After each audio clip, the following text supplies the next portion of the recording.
Well, it's the second day of the Kathua encounter that continues as far as the search for the terrorists are concerned. At least 5 of the Jaish-e-Mohammed terrorists are believed to be trapped in the densely forested area of Hiranagar, and the Indian Army, the SOG and the CRPF joint security officials who have been now carrying this operation in this area. As far as the terrorists took a civilian, Ganesh, as hostage and also attempted to hold his wife as captive but was released after she created a हंगामा. Let's get an word from Amit right now. Amit हमारे साथ जुड़े हुए. Amit, Kathua encounter के बारे में जरा और डिटेल्स दीजिए. कम से कम आज दूसरा दिन हो चुका है और 4 से 5 आतंकी बताया जा रहा है अभी भी वहां उसी इलाके में छुपे हुए हैं. जी बिल्कुल, यहाँ पे मैं इस समय उसी जगह पे हूँ जहाँ पे ये सर्च एंड कॉर्डन ऑपरेशन चल रहा है.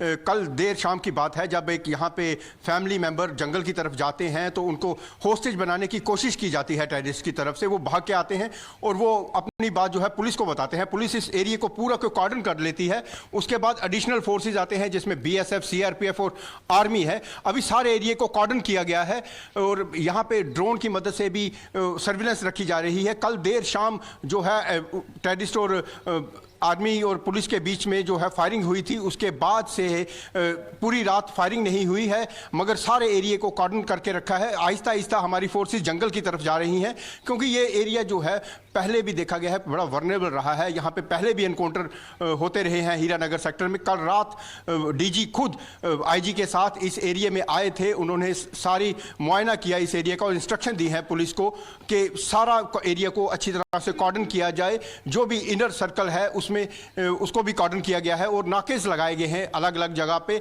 आपको बता दें कि ये एरिया पहले भी ऐसा रहा है, वर्नेबल रहा है क्योंकि अब हम अगर इधर से देखें तो 1.5 किलोमीटर के बाद इंटरनेशनल बॉर्डर शुरू होता है और थोड़ी दूर पे जाके जम्मू पठानकोट नेशनल हाईवे आता है. और टेररिस्ट की हमेशा कोशिश रही है कि इसको हाईवे को टारगेट किया जाए और कोई भी यहाँ पे जो है बॉर्डर से इन्फिल्ट्रेट करके ये जो अभी तक लग रहा है कि ये जैश-ए-मोहम्मद के टेररिस्ट बताए जा रहे हैं और ये फ्रेश इन्फिल्ट्रेशन बताई जा रही है.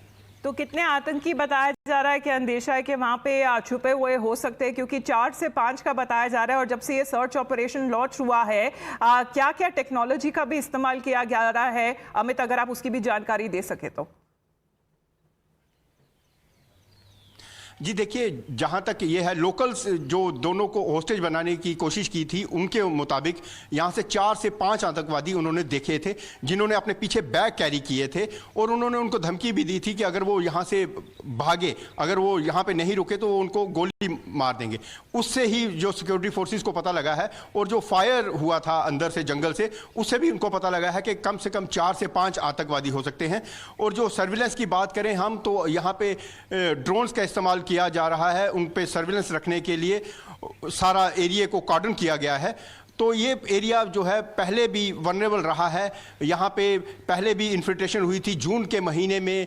यहाँ पे गांव है एक, उधर आतंकवादी 2 मारे गए थे. उसके बाद कठुआ में ही जो है कॉर्डन लगाकर आर्मी पार्टी पे हमला किया गया था जिसमें हमारे 5 जवान शहीद हुए थे. और कल ही जो है यहाँ से थोड़ी दूर एम्स है, वहाँ पे एक ड्रोन मिला था जो सर्विलेंस के लिए था. अभी तक उसका पता नहीं लग पाया था कि वो कहाँ से आया है. उसको सबको जोड़ते हुए ये सर्च ऑपरेशन यहाँ पे पहले भी उनके पास जो थी इंफॉर्मेशन थी पुलिस के पास कि यहाँ पे कोई इन्फिल्ट्रेशन हो सकती है, तो उसके लिए पहले भी यहाँ पे सर्च ऑपरेशन चलाया जा रहा था. और जब इस फैमिली ने कंफर्म किया कि इस जंगल में आतंकवादी छुपे हुए हैं तो एकदम से उन्होंने गांव वालों को बताया. उसके बाद जो है कि सर्च ऑपरेशन चलाया गया और अब जो है आहिस्ता आहिस्ता कॉर्डनिंग किया जा रहा है. तो एरिया को मतलब हमारी अभी भी हॉस्टेज सिचुएशन बनी हुई है. बताया जा रहा है कि 2 लोगों को अपने गिरफ्त में लेने की कोशिश करी गई थी आतंकियों की तरफ से. तो मतलब अभी भी वो सिचुएशन क्या बनी हुई है? नहीं, उनको जो है होस्टेज बनाने की कोशिश की थी. एक को उन्होंने पकड़ लिया था मगर जो लेडी थी वो वहाँ से भाग के निकली और उसके बाद उन्होंने उस आदमी को भी छोड़ा है. उनको बोला है कि वो लेडी को वापस लेके आएँ मगर वो दोनों सेफ हैं, अपने घर में आ गए हैं. इस समय होस्टेज की कोई सिचुएशन नहीं है, वो दोनों सेफ हैं, अपने घर में आ गए हैं. और जो है उनके मुताबिक जो है 4 से 5 आतंकवादी यहाँ पे छिपे हुए हैं. तो अभी की स्थिति के बारे में जरा बताइए, क्योंकि हम वहाँ पे जो बताया जा रहा है इलाका कितना क्लोज है इंटरनेशनल बॉर्डर की तरफ से, घना जंगल का भी इलाका वो बताया जा रहा है, कितनी मुश्किलें और चैलेंजेस का सामना हमारी जो जॉइंट सिक्योरिटी फोर्सेस से बताया जा रहा है, ये जो anti terror crackdown search operation है जब से लॉन्च हुआ है, क्या तकलीफों का उन्हें सामना करना पड़ रहा है? देखिए, अगर हम इंटरनेशनल बॉर्डर की बात करें तो 1.5 किलोमीटर दूर यहाँ पे इंटरनेशनल बॉर्डर है जो हमारी बीएसएफ इसको गार्ड करती है। और यहाँ से जो है कई बार पहले भी इंटरवेंशन हो चुकी है। पहले वो फेंसिंग काट के आते थे, उसके बाद उन्होंने सुरंग बनाना शुरू की थी और यहाँ पे बीएसएफ ने बड़ी बार वो सुरंग डिटेक्ट की है जो फेंसिंग के नीचे से वो सुरंग बना के यहाँ पे इन्फिल्ट्रेट करते थे। और अब जो है ये एरिया जो है ज़्यादा यहाँ पे खेती होती है, मगर यहाँ पे एक फॉरेस्ट का एरिया है जो घना जंगल है जिसके बीच में बताया जा रहा है कि आतंकवादी छिपे हुए हैं।